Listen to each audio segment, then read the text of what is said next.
Welcome to Sales and Marketing Talk Show. Today we are discussing storytelling and how you can use that one in your sales. And I have Mike Adams joining me. Welcome to the show, Mike. How are you? Yeah, I'm well. Thanks, Samuli. Thanks for having me on. And I think this is like super interesting topic. And I personally have realized the value of stories in the last couple of years. I haven't been using them all the time. So I think it's something that really works, and like super excited to get on that topic today. But before we hop into story itself, what is your story, Mike? Why you are doing this? Yeah, good question. Well, I'm trained as an electrical and mechanical engineer, so this is a fairly unusual job that I do now, probably for someone with my background. But about more than 20 years ago, I was actually running marketing for a software company. We were selling software to oil and gas companies. And I had a team of pre-sales marketing people who could demonstrate different parts of our software. And I got a job to do a 1-hour software demonstration to 400 of our VIP clients in Prague, in the Czech Republic. I was working in London at the time. And even though I'm an engineer, I knew enough to know that 1 hour for a software demonstration was too long. So I wrote a play. So I wrote a play and I wrote parts for my different tech sales people. And I created this little scenario, which would be a problem that you could use our software to solve, a real example. And the play went for about 45 minutes. And then I had a little time for questions. And 1 hour of questions later, my guys were still on the stage answering questions in their roles. And we went through the coffee break and through the next session. And I realized that our clients were very interested in that story about how you use the software, not anything about the software itself, its features or its product or anything like that. They wanted to know how it was used. So that was my first realization that the story about how and why you use the product that you're selling is much more interesting than its features. And I did that a few more times. And then I moved from the UK to Russia. This was in the year 2000.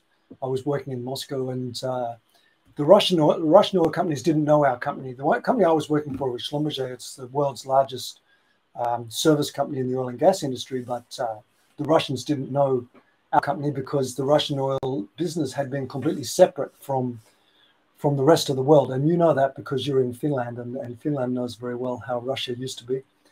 And so anyway, I told this very short story about the history of my company in Russia.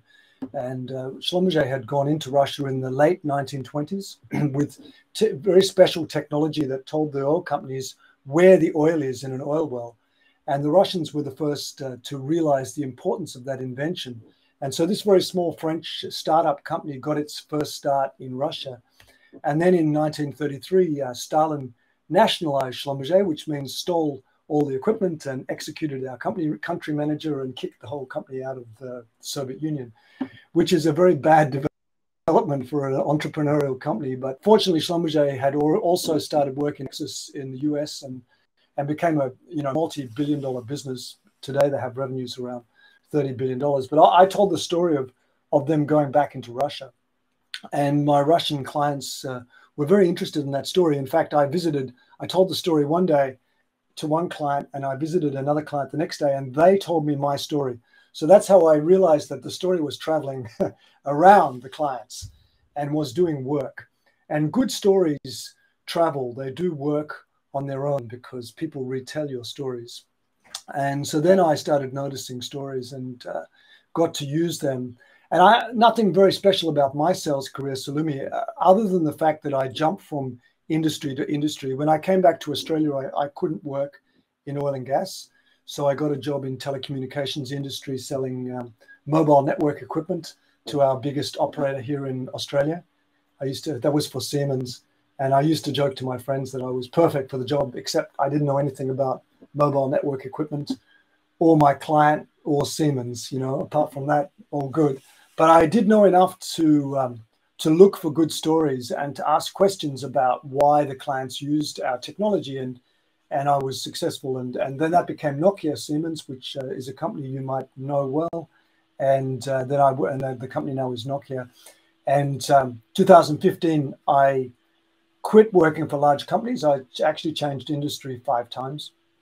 And I set up to see if I could help salespeople with their sales conversations, because when I've been a sales leader across different industries, my number one problem, I would say, the thing that caused me the problem was getting salespeople to say the right thing in front of their clients. So I would be there with them and I would be trying to kick them under the table because they were talking about their products and our products and services.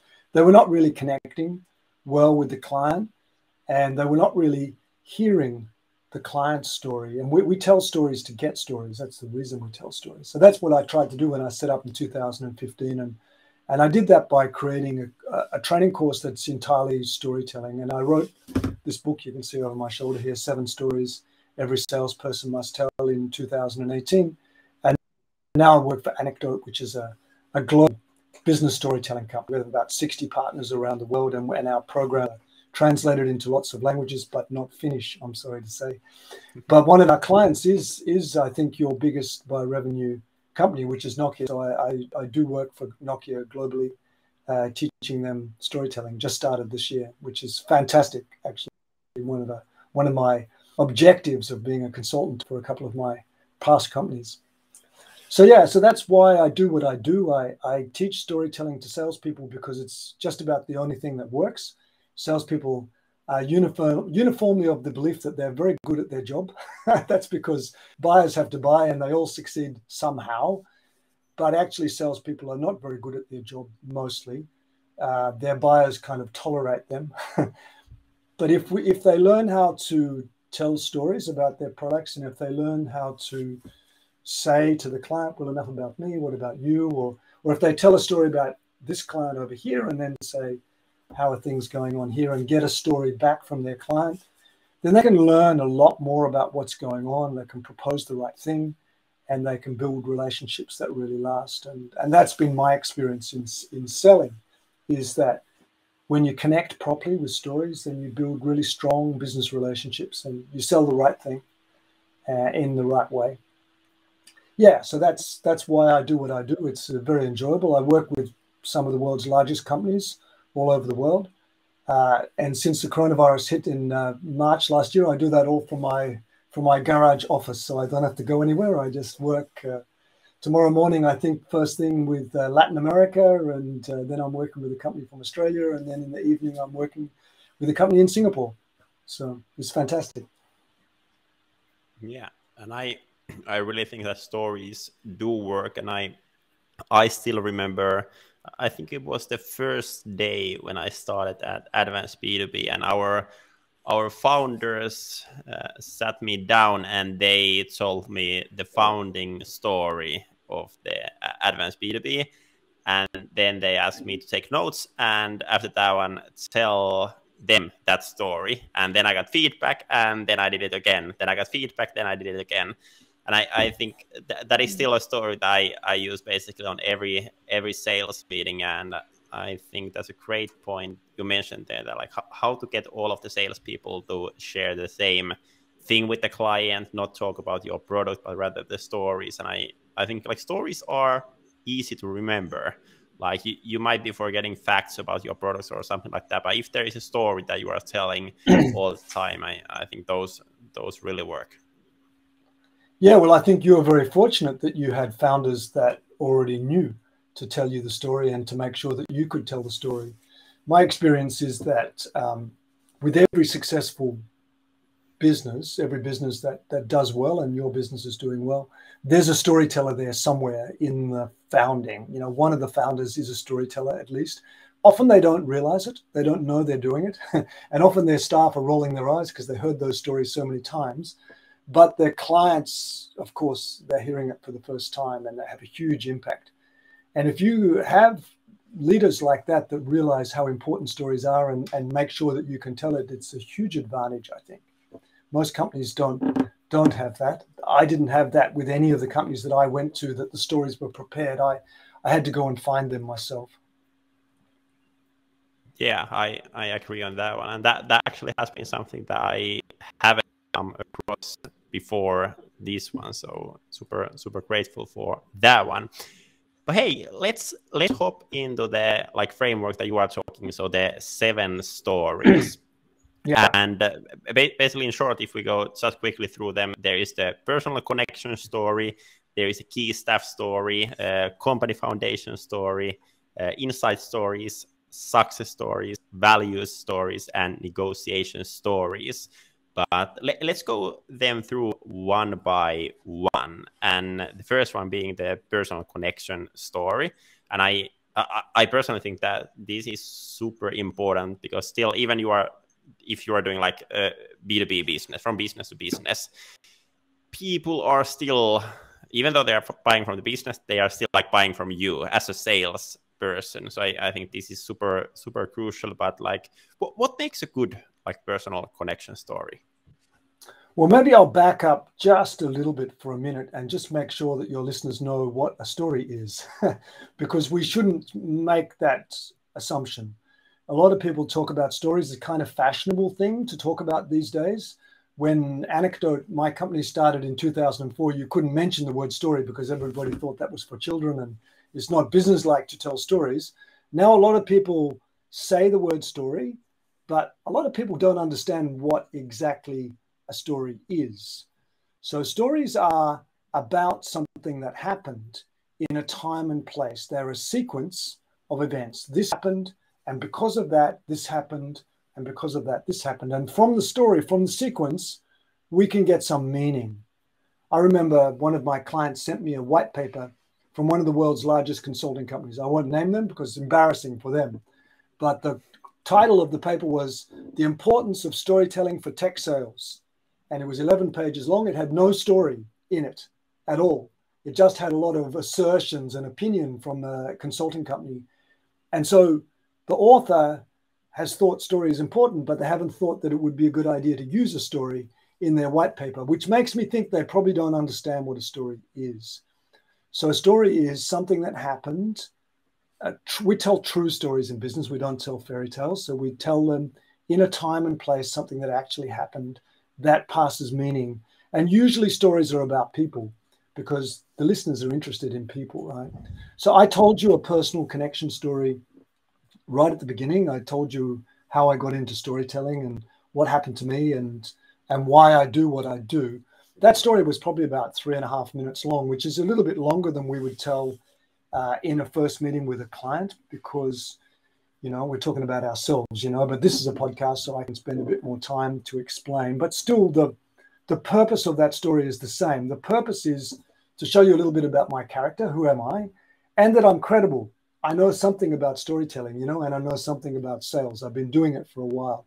And that's what we want to put into a story so that the buyer knows that we're not going to waste their time. We're a normal person like them. And the main reason we tell a personal connection story is so we can say some magic words, which are enough about me. What about you? How, Samuli, did you get into being a podcast host, such a young guy, and how did you get into working with B2B sales and marketing? I want to hear your story. So that's why we tell our story, so that we can get the client to tell us their story. And it might take 5 minutes or 6 minutes at the beginning of a meeting, but the difference is we kind of understand each other. We know what sort of people we are, and that makes the meeting run much better and usually much longer. The number of times a client has told me, Mike, we have 30 minutes for this meeting, and an hour and a half later, the meeting is finished, right? Because they trust you, and the meeting goes longer because they only told you 30 minutes because they're worried you're going to waste their time. Exactly. So that's the first story, the personal connection story. And the second story is similar, but instead of me telling a story about something that happened to me, I will tell a story about something that happened to one of my staff that the buyer needs to trust.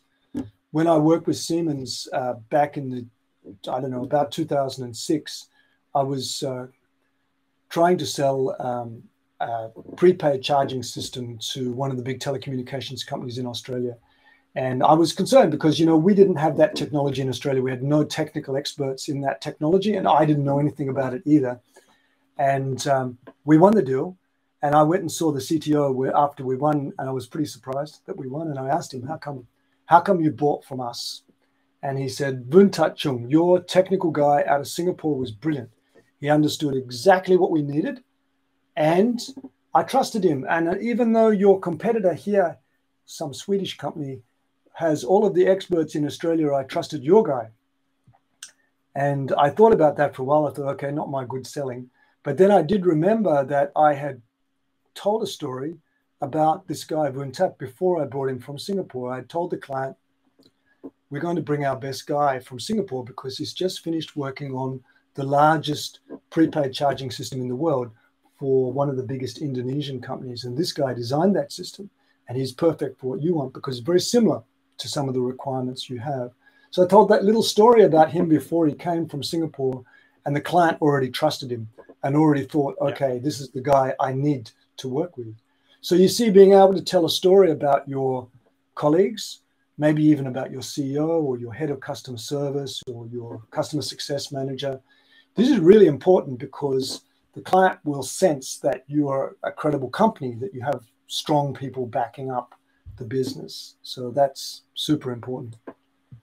Yeah, I think that's a great point. And like one that came to like my mind on the like key staff stories, that is like best that you personally tell that story, or like somehow you ask that person to share the story, whether it's through joining the meeting or through video or like something like that.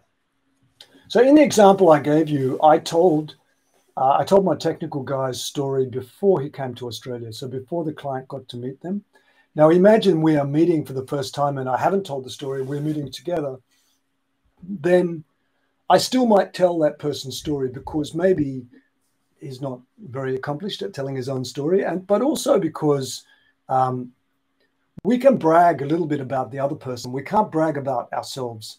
So I can kind of make his story quite strong if I tell it, but less difficult less easy if he tells it himself. So there's still a benefit in being able to tell the other person's story, but you have to know that story. You have to know their background a little bit to be able to do it.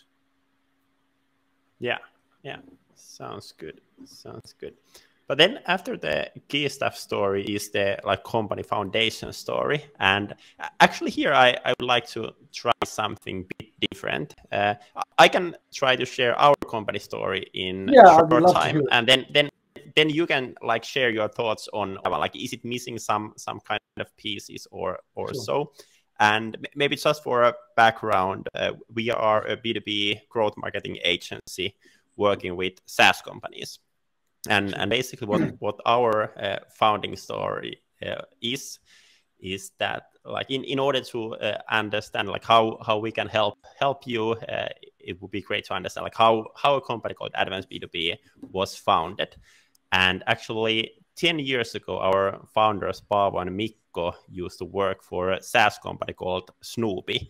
It was one of the fastest growing SaaS companies in Europe, and they were super sales led. So they did outbound calling, outbound email for companies, and they figured out that there should be a better way. And they started to do a lot of marketing, ebooks, webinars, articles, all that. And that started to work like really, really well. And they grew in Europe for 17,000 paying clients and got like 9 different countries there. And they were actually on top 3 placement on Deloitte's fastest growing SaaS companies in Europe. And at that time, a company called Phonecta here in Finland bought Snoopy. And Mikko was CEO there, and Paavo was sales director. So they ended up working for Phonecta for a while after the merger. And after they got kind of freed from there, they were thinking, what should we do next? And a lot of other SaaS companies asked them, hey, can you help us do the same that you did Snoopy, like scale growth through marketing? And they decided to have an agency that is focusing on helping B2B SaaS companies to grow through marketing. And now, fast forward 8 years, we are a team of 40 people helping SaaS companies to do that. Yeah, very good. You were a good student for your company story. So this is what I listen for in the story. Firstly, does it have a time and a place and a character? So does it start somewhere in time, at a place and a character? And it does. So that's the first tick, because stories need a time and place and a character.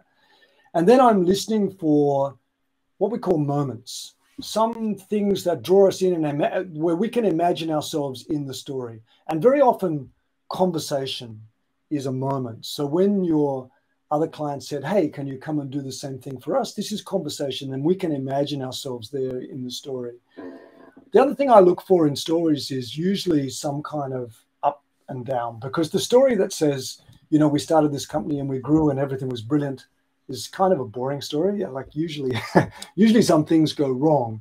And I sense in this story that your founders didn't really like it so much after they got bought out, and it was, you know, that was then under another company. I can imagine this a little bit. So this is a bit of a down, you know. But then they decided to go and work on their own. So yeah, the story is good. And I think that story also, what do I infer from that story if I was one of your buyers? Well, I infer that you were founded on a very successful larger company, that you've started on your own, you've taken techniques that really work.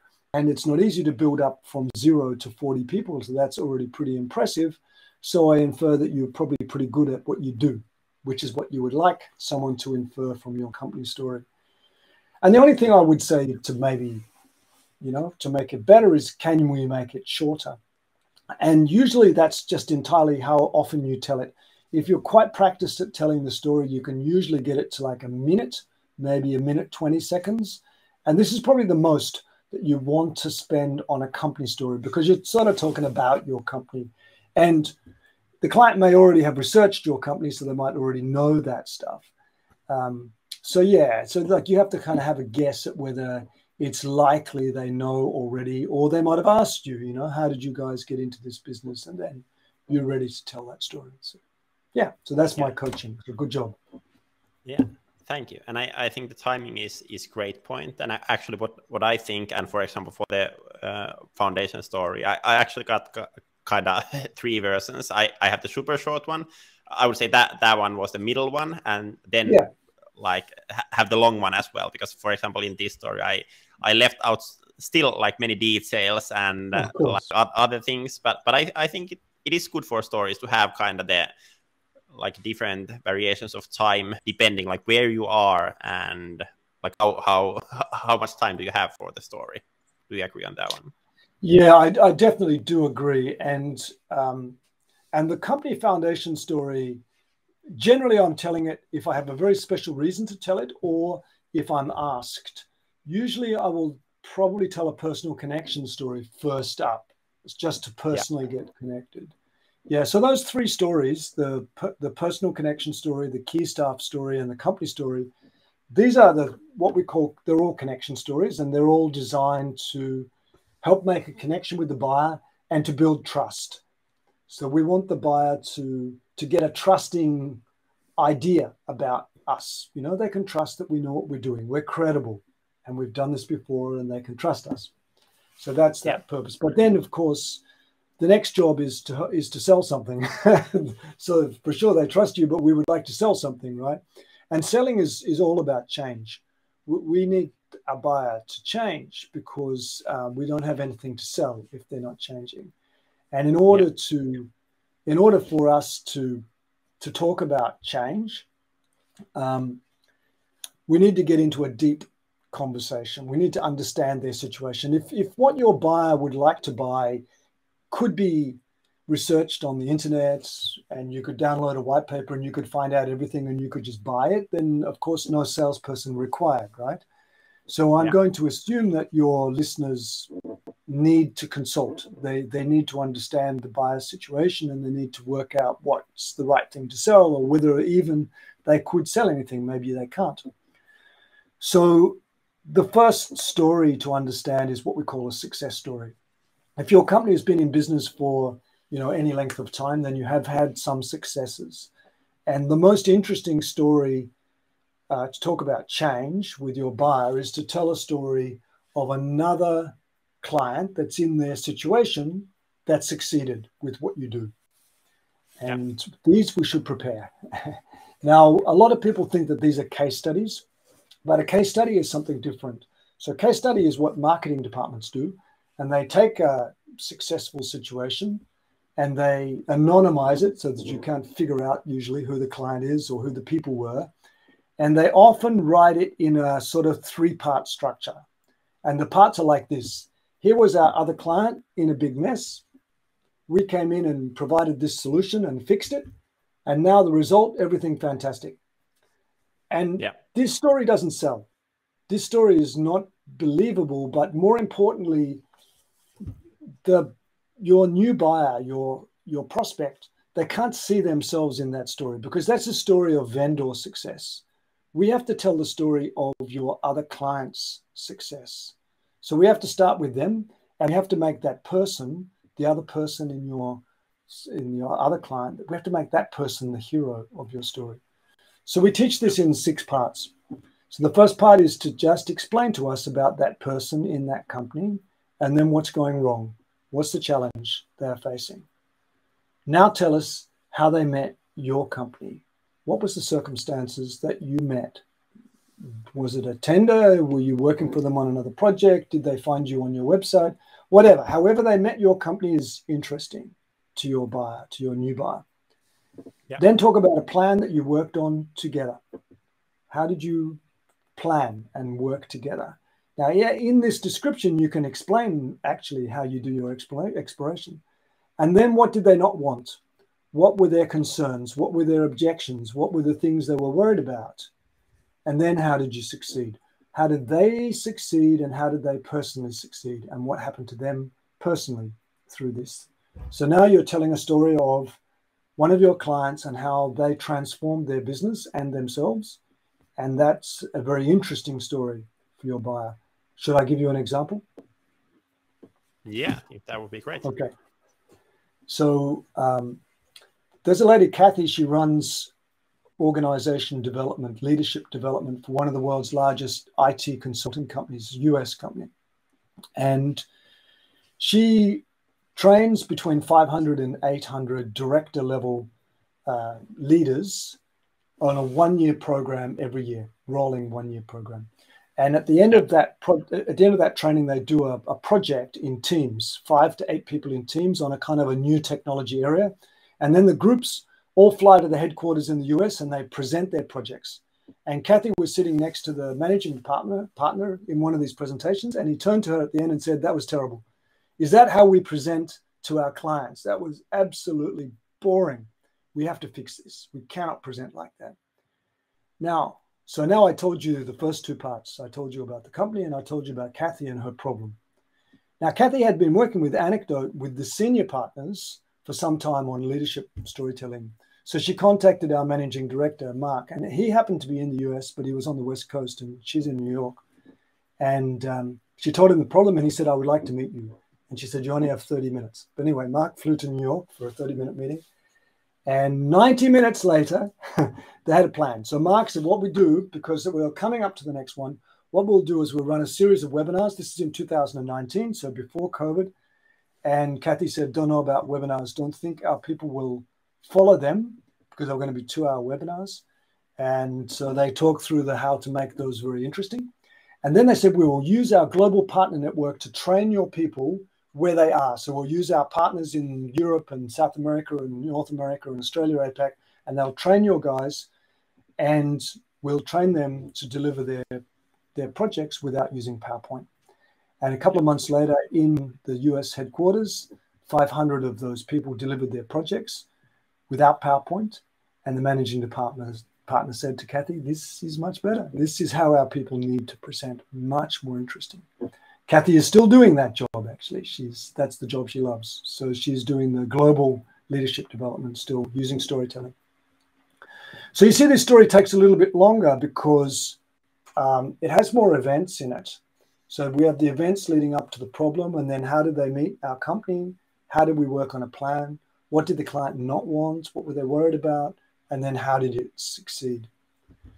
But if you tell that story and you're telling it to someone in a similar situation to Kathy, so someone who has a problem with communications and looking at leadership communication, for example, then they'll be interested in that and they'll listen to a 3-minute story. Yeah. So that's called a success story. Yeah, I think that's a great example. And actually, one question before hopping to like other stories, like if we think we have 7 stories here, and we, for example, we have a short meeting, and we just don't have time to tell all of those stories. Like how should you like understand which story to like tell and when? Sure. So usually I know I'm researching the meeting and I'm trying to figure out, do I have a relevant success story for this client? First question. If I have a relevant success story, I would like to tell a connection story about myself and a success story. So that will be my plan, to tell 2 stories. And if I'm successful with that, I will get another meeting and we will keep going, and I'll get an opportunity to tell another story. Now, what if I don't have a success story? So sometimes we don't have a success story. We're an entrepreneurial company, or we have a new product and we don't have any success yet. So then I might need to tell an insight story, which is the story about how we discovered that we should make that product, or we should make that new product. And there is something there. There is always a story there that we should tell. So you could call that like the discoverer or the researcher's story. What was the eureka moment that we suddenly realized, this is what the market needs? So we tell that story because that's all we have. I prefer to tell a success story because that sells better. But if I don't have it, I will tell an insight story. And then the other stories are for a little bit down the track. So the client now, they have an idea that they should change and they like your idea, but still they probably have some concerns. They have to find the money and they have to convince other people in their organization that they should spend money with your company. So how does your company behave after you sign the deal? What are the values of your company? Are you an ethical company? What sorts of behaviors should I expect from your people? And this is a really powerful story type. We call it a value story. And it's a story about exactly this. We don't have to tell it in the first meeting, but we should tell it at some point in the process, in the sales process. So I heard a nice one in a, sorry, go ahead. Yeah, I was just saying that like value story, and that it sounds super important, but I think this is, at least for me, like when I went through the 7 stories and I was thinking like, which one would be the one that I would love to hear an example, because I'm not like totally understanding this one. I think this was the one for me, and I think this is one for like all the listeners as well. Like you just cannot tell I'm trustworthy and I'm this, but that doesn't work very well, does it? You trust me. I'm a salesperson. Just trust me. Yeah. I will give you a good example from one of my clients in a training course. So this came to me from a sales guy, right? So he's working for a systems integration company, and he was working to bring on board a new supplier to their company. And he brought the contract to his CEO to sign. So this was the supply agreement. So the CEO is in his office with his pen, and he's just reading through and initialing clause by clause. And he gets to a clause that says that his company will receive a 10% commission for any of their products and services that they on-sell, that they integrate. Yeah. And the CEO just crosses this clause out. He says, no, we don't take commissions from any of our suppliers because that could put us in conflict with our client. We want our client to know that the only way we get paid is by them, and we only provide products and services that are exactly right for them. Yeah. By doing that, that CEO signaled to his salespeople and to his clients and to his partners, this is how we behave. This is our value. And these stories are very powerful, Salumi.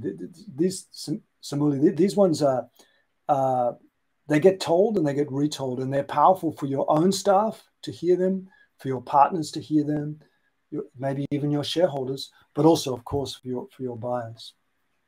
Yeah. And I think that's a good example, and like kind of super simple one as well. Like nothing, you know, nothing big, nothing like super special, but still working very well. You mentioned there that like already on like your story that you notice a story is working when someone told that story back to you. And over here, you mentioned that this was kind of story that people can tell for other people. So, like, what you should be taking in consideration, like when building the story, that it will be kind of story that people tell to other people as well. Like, is there some like tips on that? What makes a story like that? Well, this is a million-dollar question. You know, if I knew that, I could write a novel and make a fortune. The practical answer, you know, I'm a practical person. The practical answer is we try lots of stories and we notice which ones work. And we keep telling the ones that work. And we stop telling the ones that don't work. The ones that don't work, they're not a problem. Like, it doesn't matter. But you start to notice which stories work.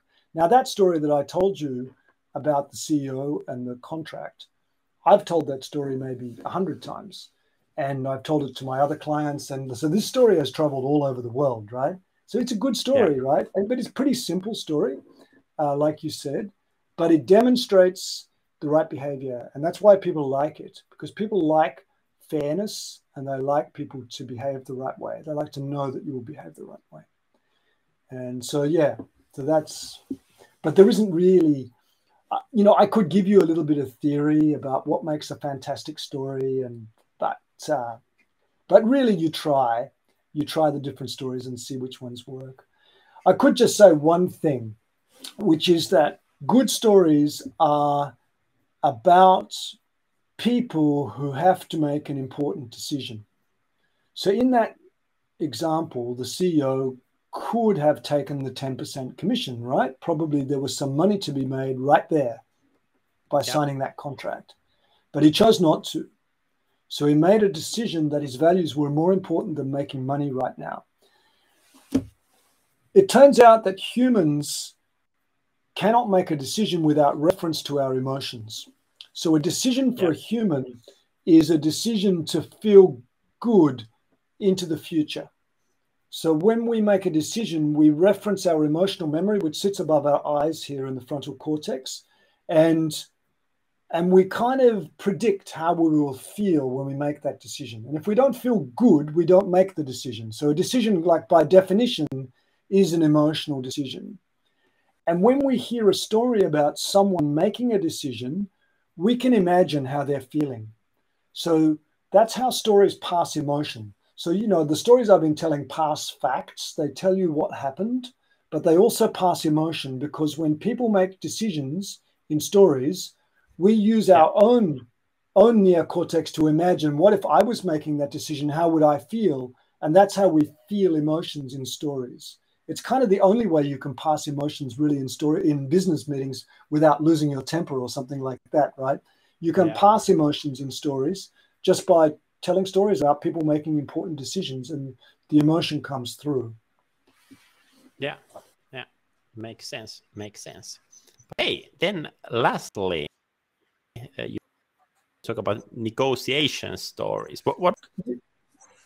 So I've spent most of my career working in big multinational companies on very big deals, like, you know, hundreds of $1 million deals in some cases. And negotiations are often very long and protracted. When two big companies try to sign a deal, it can take a long time. And you have kind of two negotiations to do. You have the negotiation to do with your client. Actually, maybe you have three negotiations. So you have the negotiation with your client. Your client, someone, preferably someone who wants your business, wants you to work for them. Your client has a negotiation to do internally in their company to persuade the other people in their company that they should buy you. And you has some more negotiation to do back in your own company to explain why this is a good deal. So you're in this sort of complicated situation. And if it's a big deal, very few people know what to do. And the people who are very good at this usually have done it a lot and they're experienced, right? And there are a lot of books on negotiation, and the very best ones are all storytelling books. They're all full of stories, and then they usually have some sort of technique there as well. So my recommendation in negotiation books is throw away the technique, because your buyer reads as well. Procurement managers love to read negotiation sales books. So they know all the techniques, but the stories in those books, they really pass a lot of information. They teach you how to behave, and they teach you how to think about negotiation. And I'll give you a quick example. When I was working in the oil and gas industry, I went on a training course in Houston, and there was a Brazilian guy there, Brazilian sales guy, and he was on his phone the whole time. And I overheard some of the conversation, and I don't know much Portuguese, but he was talking about coffee, and we sell software to oil and gas companies. So I asked him, like, what's he talking about? And he explained to me that they had a deadlock in a contract negotiation with their client that was the Brazilian national oil company, Petrobras. Petrobras wanted to pay my company in local currency, which was cruzados, and it wasn't worth much in those days. And we wanted to get paid in US dollars, and we couldn't agree. And it went for months. And eventually we agreed to be paid in the local currency, but we had a little clause put in that said, if the exchange rate varies by more than a certain amount, you pay us in commodity. And the commodity was coffee. And so this guy on the training course in Houston was trying to sell the coffee because the exchange rate did change, and he had all of these tons of coffee to sell. And at the end of the course, he came to me with a big smile and said, Mike, I sold it for more than the contract value. So he was very happy. So look, it's a little story about thinking flexibly in a negotiation, right? And this is what you need. You need to be able to think in different ways, and stories can really help. So you can tell your sponsor, the client, stories about how to get around problems. You can use stories back into your own organization to change people's opinion. So yeah, and we do all storytelling for negotiation as well. So it's a topic on its own. You can do a full training course just on that. Yeah. Sounds good. Hey, then I'm sure that we have people listening there that are like now thinking the same that I am. Like, okay, here is the 7 stories, and I want to take those ones into action. And like first idea that comes down to my mind is that now I need pen and paper, and I need to write down 7 stories there to like identify what those are, and then just try those, get feedback, and see what is working, and scale on those ones. And then if something isn't working, then think again, like how should I be changing this story? So is that the way to go, or like how to get started? Well, you could buy my book. That's a pretty cheap way to get started because it has the instructions in it and the different stories, and you can get it as an audiobook or an ebook or a paper book. And the best way to practice actually is to record a video message and send it to your colleague and ask them for their feedback. And the nice thing about doing that is it will tell you exactly how long it is, and you can listen to it yourself before you send it, so you can delete it and try again. So it's actually a very good way to practice storytelling is to use video message. And that's what we do actually in our training courses. We use video message to coach everybody individually on their stories. And if you tell a story, like in a video message, then you ask your colleague, what do they think? And you ask them, what do you infer?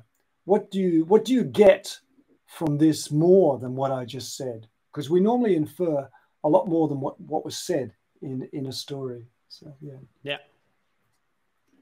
I think that's a great tip.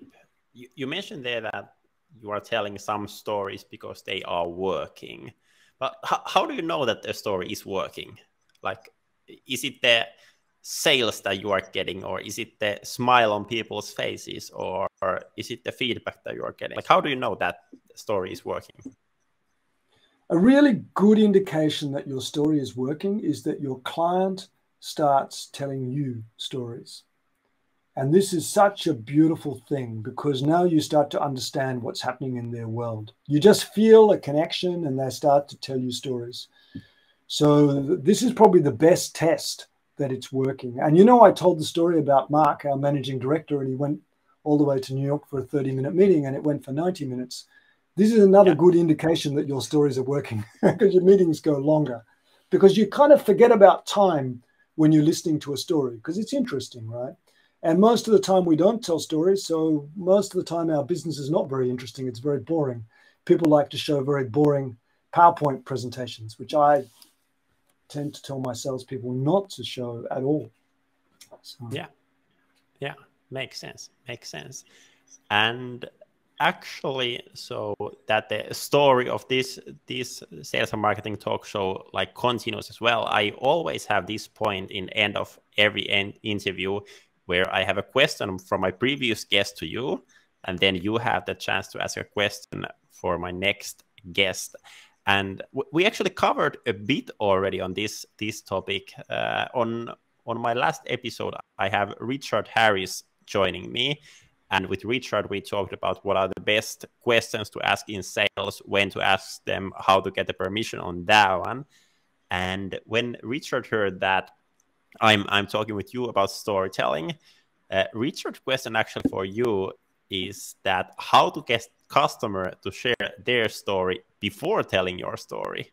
And I think what you mentioned there comes down to this topic and would be interesting to hear as well. Like, do you think it's necessary to get the customer to tell it first? Well, it can go either way. I mean, we say we tell a story to get a story, but we also certainly can get the client to tell us a story straight away. Most of those books that you see behind me, those sales training books, they're full of stories. They're full of questions that salespeople can ask, but mostly the questions are not really the right questions. Most of our questions are how, what, and why questions. So we ask things like, so you're selling software as a service, we ask the client, how many servers do you have and how many staff do you have? And then we ask them, what is your GDPR policy and what is your configuration? And then we ask them, why don't you have a GDPR policy? But none of those questions get you a story. None of those questions get the client to tell you deep anything, because you're just asking them to get information. So if you can ask a when question or a where question, when was the last time you saw that fail? Where were you then? You'll get a story. If you can get a client to go to a moment in time, you can get a story. So for example, the client says something very abstract, like sustainability is very important for us in this tender. Personally, I have no idea what that means. It sounds good. I will nod my head. But I could ask the client, look, we also think sustainability is important, but for my curiosity, could you give me an example of good sustainability management? Now I can get a story. I get an example. What do you mean? Yeah. Or the client comes to you and says something like, I don't believe in your product roadmap. Okay. So I could ask them what, I could ask them, okay, really? But what I should ask is what happened? What's happened to make you say that? What happened is a where question. What's happened just now to make you say that? Or what's happened in the past to make you say that? So what's happened? Give me an example. Where were you when that happened? These are questions that will get you to a concrete example. They'll get the client telling you a story. And that is what you need to hear. You need to find out what's really happened and what the client really means. And in my personal selling career, this has made a huge difference to my career, to get the client telling me specifically what they mean instead of pretending I understand what they mean, because I usually don't. Yeah, great points. And thank you for answering Richard's questions. And then on my next episode, I have Mark Hoover joining from Metadata. And Mark is actually director of growth there. And with Mark, we are discussing about their event called Demand that they just had a few weeks ago. And like, how did they do that? What kind of results they got? Kind of a case example of that one. And I have now Mark's LinkedIn profile open here as well. And based on his about section, Mark is really a storyteller himself as well. Because in Mark's about section, it says that I purchased Metadata in 2020 as a director of demand generation at Fast Radius. First time customer the more I use it, the more I realize Metadata was building something special, and I knew I wanted to be part of it. So I joined Metadata in August of 2020 as a second full-time marketer. I think that's like, it's a great story, like super great story. We call that the Victor Khayyam connection stories. Victor Khayyam was an American venture capitalist, and he tells a story that his wife bought him a shaver, and he loved the shaver so much he bought the company. Okay. Well, I will ask Mark a story listening question. Could he give me an example of when he heard the client tell him a story that meant he won the deal, that he could use that story to win the deal?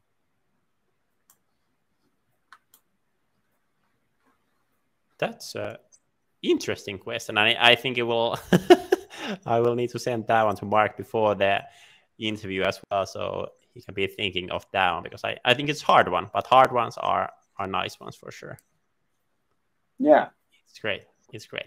But yeah, I will be asking that one from Mark, and big thanks for joining this discussion, Mike. A lot of valuable ideas, and at least for me, I got a lot of ideas on my own stories, and I really need to be writing those one down and learning on those. And big thanks for everyone listening to this episode as well, and go out and make your stories and use them and get feedback and go from there.